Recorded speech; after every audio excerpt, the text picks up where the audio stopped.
Let's get started with integration. In integrations, very similar to differentiation, we also have to go through application. Okay, so if you go to the website, again, if you go to notes at the top, you will notice there's a new one for integration at the bottom. So we go to integration, and the first thing you will see here is this application. So this is actually very, very interesting. Whenever you have a probability function, what a probability function is essentially it's graphing the number of people that get a certain grade. So let's say we have, or just is graphing a probability of something.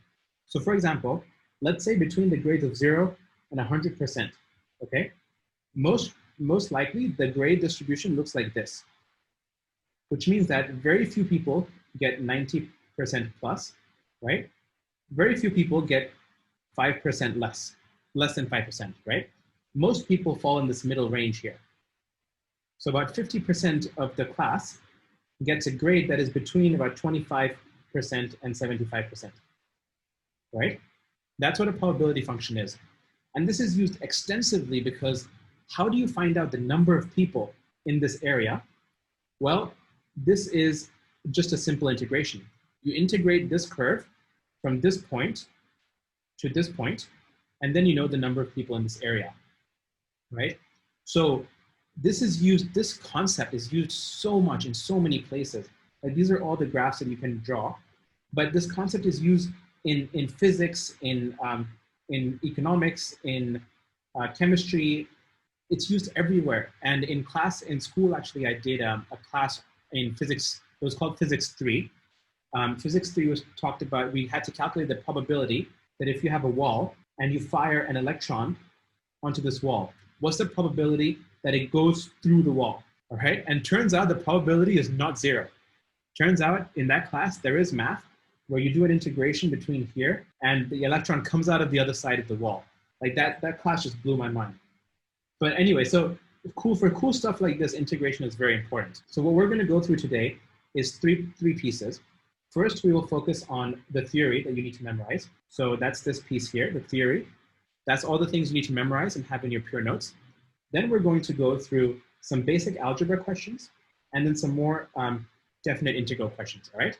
So that's the plan for today. So let's get started with what needs to be memorized. So you will see this is quite similar to what we did in differentiation. So usually people have you memorize these forms here. So we know that the differentiation of x to the power n is you just increase the power by 1 and then you divide it by the same increased power, right? That's the differential. However, I prefer to again learn it in this way, which is if you have f of x, then what is the integral of this? I'll give you some time to think about this. Okay, so this comes out to be f of x to the power n plus 1 over f prime of x times n plus 1. Okay, that's the answer. And again, I realize, I think what I want you guys to know is that this form is better to learn than the other forms. All right, we'll go through all of these. So for sine f of x, you'll see the answers are on the website also. For sine f of x, it's negative 1 over f prime of x times cosine f of x. And you'll notice, oh, I need to add plus c here, plus c here. Adding the plus c is probably the biggest point area where students lose their marks, okay? So don't forget the plus c like I just did right now. I'm not setting a good example. Okay, for cosine, it's 1 over f prime of x sine f of x plus c. And for sec squared, you'll recognize this one. This is the tan one, so f prime of x tan f of x plus c, okay? So please put these down in your pure notes. Like keep follow me and put this down in your pure notes, right? Someone asked a good question of why we should add plus c, so I'll go over that actually. It's a very, very good question. So let's keep going for this. For e to the power f of x, it's also very similar. It's 1 over f prime of x, and then the e to the power stays the same, e to the power f, right? Now, I'm not going to show you this. I want you to think about this one a little bit. Try and see if you can flip the differential. Are you able to figure out what this looks like? So if you integrate something, you get ln f of x. What happens if you differentiate ln f of x? What do you get? If you differentiate ln f of x, what you get is prime of x, okay? Now, some of you may have learned this rule instead, the blue rule. I'm gonna do a poll. The question is, are you more familiar with the blue rule than you are with the yellow rule? Yes or no? The question is, are you more familiar with the blue rule? Okay, all right. Most of you are more familiar with this one. So that's okay. I will show you why I prefer for you to know this. This function here is a simplification of this one. Okay, it's a simplification that we're going down towards. So I would rather you learn this one, and we'll go over that. So let's do a question together. So this is using the rules from above. So I'll bring the rules over here. So on the left side, this is the rule you want to use. So the way to do this is, let's do this together. Notice that if there's a plus, you can split it. So we will rewrite this as integral of 2x6 dx plus integral of 3 square root x dx. Okay? So we'll do both of these individually. And this is, again, decomposition. Just decompose the question down into smaller parts that you can do. So the integral of this becomes 2 times x6 dx plus 3 times x half dx, right? And then we have the rules. We know the rules. So 2 times x to the power 7 over 7 plus 3 times x to the power 3 over 2 divided by 3 divided by 2, right? This is just using the rule. I'm adding 1 to the power here, plus 1. That's how I get 7. And again, 6 plus 1 over here is 7. Same thing here. 3 over 2 is equal to 1 half plus 1. So this should be pretty straightforward for you guys. One key to know is just split it into 2 parts, okay? All right, let us do this one as well. So this is a more complex version of the one above. And this is why also I prefer that you learn the rules the way we've learned them in the f of x one. Okay, so use this function here. Okay, so let's do this. Here we have integral. Let's remove the 8 out. Remove the 8 out. 5 minus 2x. Oh, guys, I totally forgot the plus c. Look at that. I forgot the plus c. All right, minus 1 point for me. But let's keep going. Let's keep going here. Over here, f of x is equal to 5 minus 2x, right? So using this rule on the left, we will have the answer is 5 minus 2x to the power 3 plus 1 divided by the differential of f of x. So f prime of x is equal to negative 2. So this is negative 2 times 3 plus 1. Plus, what's the differential of 7? Integral, oh, this is equal to 7x plus c, right? We have 7x, okay? Everyone with me so far? Yes or no? Are you with me so far? These are just straight applications of the equation we learned. Okay, perfect. So you're with me. Again, don't forget the plus c, plus c, plus c. Like visually put this in your head. Don't forget it like I did. All right, in this one I want to show you why I prefer down here. Okay, so the rule is the integral of f prime of x over f of x dx is equal to ln f of x plus c, right? This is the rule. So the question I have for you is 2 or is 5x plus 3, how do we do this? Okay, let's do it this way. If this is f of x, is f prime of x equal to 2? Can you just put that down in chat? Is f prime of x equal to 2? If the bottom is f of x, is f prime of x equal to 2? No, right? No. So what we need to do is we need to convert this function such that the numerator, we need to make it look like f prime of x over f of x, right? That's what we need it to look like. So the only way to do that is, well, f prime of x is equal to 5, correct? So the numerator needs to be 5. So we need to get 5 over 5x plus 3. The integral of this is pretty easy, correct? Using the rules. We know that this is ln of 5x plus 3 plus c, correct? Because this is f of x, and this is equal to f prime of x, correct? So the question is, how do we go from this fraction to this fraction here? Well, the answer to that is a little bit of algebra. So let's move this up a little bit. So we need to go from 2 over 5x plus 3 to 5 over 5x plus 3, all right? So to do that, what you can do is, in the integral, you take a 2 outside, right? Because it's a constant, and you put a 5 over here, but then you divide by a 5 over here. Therefore, it's exactly the same, because my 5 and 5 cancels, all right? Did this step make sense? This is a very important step, but a tricky step. Okay, let me do this again. So if I have the integral of 2 over 5x plus 3, and I need to make it look like this, then what I can do, in other words, what I can do is multiply by 5 divided by 5, right? That's the same thing. Nothing has changed. And then what I do is I take this 2 out here and this 5 out here, right? Using the rule here, using this rule up here. You can take a constant multiple out. And I can bring this 5 here. So this, we can just remove this one then. And this is dx, all right? So now we know how to solve this. Now this is pretty straightforward, right? To solve this, this is equal to 2 over 5 times ln 5x plus 3 plus c, right? And that's the answer. What you will notice is if you were to use this rule up here, let me copy this one. If let's say you used this rule here, right, instead of this one. If you use this rule to answer, then what you'll have to make sure you do is you move the 2 outside. So this rule only works as if you remember to convert this into 2 times 1 over 5x plus 3. And then if you do the integral, you'll see the same thing. It's 2 divided by 5 times ln 5x plus 3 plus c. Right? Using this rule, it's exactly the same. You get the same answer. But I prefer the other version because you will not get caught up. You will not make a mistake with this piece here. You will not make a mistake with the 2. Okay? That's why. So the question is, when do you know to use this rule? You know to use this rule when if this is f of x, then this has to be equal to f prime of x. If that's not true, then you do this piece here, which we did, right? The moving things around. All right. Okay. Let's move on to this question now. So this is 4.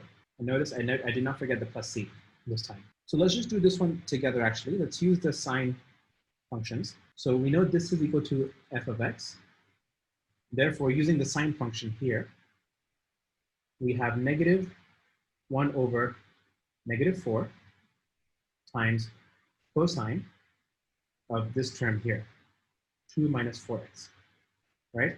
This negative 4 is equal to f prime of x, correct? That's the differential of this person inside, okay? Plus c, that's this term here, okay? Now let's do this term. Using the same rules, we use this rule here. This is equal to 1 over f prime is equal to pi sine pi x plus c, okay? Now you'll notice this answer has a green plus c and a pink plus c, okay? But because these are constants, we can just join this into one c. So this and this can just become plus c, okay? So I'll show you this later. But let's just do this last part. Let's use white this time. No, let's use light blue. So let's use this rule here. So this is equal to negative, don't forget the negative here, negative 1 over nothing, just 1. The differential of x is just 1. So 1 over 1 times tan x plus c, okay? So this becomes, all of this, writing this down becomes 1 over 4 cosine 2 minus 4x plus c plus 1 over pi sine pi x plus c plus, oh no, minus, so this is a minus tan x plus c, okay? So we can just join all of these plus c's. So basically we can get rid of this plus c, and we can get rid of this. This is our new super c, okay? Everyone with me so far? Yes or no? So now we'll go into the second piece that we had to go over class in today, which is we've done the theory bit. Now we're going to do the algebra question, okay? So let's go into this. This is your algebra question here, which is you have to integrate to obtain integration to obtain equation to curve, okay? So find f of x if f prime of x is equal to 3x squared, and f of x passes through 0, 1. All right, so this is going back to the same thing previously, which is if you know that f prime of x is equal to some graph like this, right, you need to find what equation, what equation is the integral of that, okay? But this can be anywhere. This can be here, here, here, here, here. So we need to, that's why we need to do the plus c bit. So this is the way we'll do it. I want you guys to write these steps down, okay? So 1, you integrate function, okay? So let's do that. F prime of x, or sorry, no. Let's integrate this, 3x squared dx. This is equal to 3 times integral x squared dx, which is equal to 3 times x cubed over 3 plus c. Okay, so this is equal to x cubed plus c, okay? Then 2, plug your point, which is this point, into integrated equation. Okay, what that means is, let's do number 2. We will say, we will put in 0, 1 here, okay? So 1 is equal to 0 cubed plus c. Therefore, c is equal to 1. Okay, so the next part here is to find value of c. Okay, so the answer, and then 3 is write out answer. And the answer here is x cubed plus 1. Okay, yeah, nice. You guys are getting it. So I'm doing these steps here. These steps here are important because, again, I want you to understand these steps and practice whichever portion you struggle with. Notice how we already learned and we reviewed this portion, right, at the beginning of class, how to integrate a function. This, you know how to do this is pretty simple, how to plug in a value for x and y into the answer, right? And this step is also pretty simple. What is difficult is maybe doing this together. So what you want to know, make sure is, where do you get stuck? And practice that specific piece, all right? The second one I'll just touch on very briefly, which is this integration of a partial fraction. So the rule to differentiate, right? The rule is the differential of f prime of x over f of x dx is equal to ln f of x, right? But plus c. But notice how the numerator is x cubed term and the denominator is x squared term. So there's no way that x squared, the differential of this, is equal to x cubed, right? That's just not possible. So that's why we have to do this, this partial fraction, which is you want to convert this into a format such that the numerator is equal to, is less than the denominator in terms of power, okay? So if you struggle with this, then again, step 1 is do partial fraction, right? I'm not going to go into the step, but essentially what this would be is you would make that function equal to 2, okay, let me write this down. 1 is divide numerator by denominator. Then 2, do partial fractions for remaining fractions. And 3, integrate. Okay. Again, I'm not going to go into this because today's class is not on partial fractions, but just review that. Essentially, this would be something along the lines of like a over x minus 1 plus b over x minus 1 squared plus c over like x plus 3, something like that, okay? You guys have done this before. But the important part is this piece here, these steps, okay? All right, I'm gonna move down in a minute. All right, so let's just introduce this topic of definite integral today, and then we'll end the class here, and then we'll continue this tomorrow, okay? We can continue this tomorrow, differentials.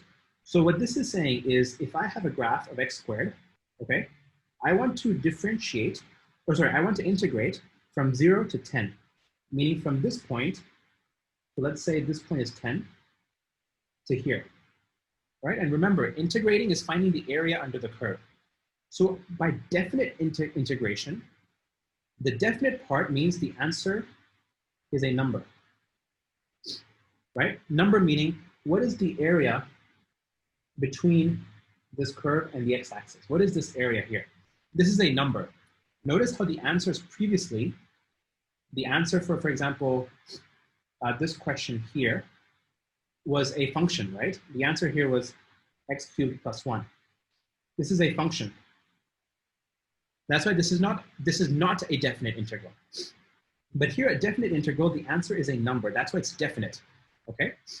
So the way you do this is the same. You integrate, so step 1, you remove this. Step 1 is integrate.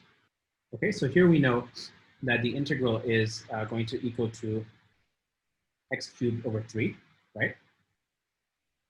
And then step 2 is, this one's tricky to define, but it's take difference take difference of higher point minus lower point.